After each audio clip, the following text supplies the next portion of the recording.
宇宙的尽头就是带货吗？地铁被诬陷偷拍男子宣布准备开启直播带货。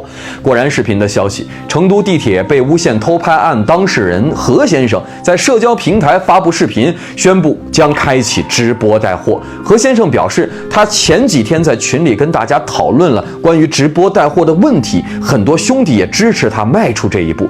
确实，从去年6月，何先生在成都地铁上被2名女子诬陷用鞋子上的摄像头偷拍开始，几经辗转2次审判、5次调解，也算是告一段落了。承认在这段时间内，人的时间和精力都受到了极大的消耗，当然还有不少的质疑和误解。不过，这突如其来的带货声明确实让人一时间没有反应过来。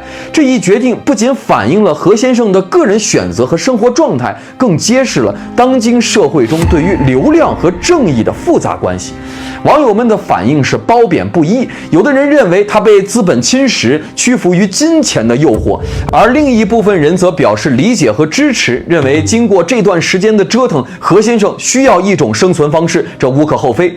追求正义的战士成了带货网红，是正义被背刺了，还是在流量的诱惑下，使得一些人可能在追求正义的过程中迷失了方向，甚至将正义变成一种获取利益的手段？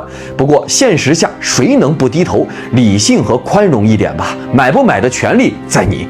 面临各种各样的困难和选择，而我们所看到的只是事件的一部分。何先生选择带货，也许是他在当前情况下所能做出的最优的选择吧。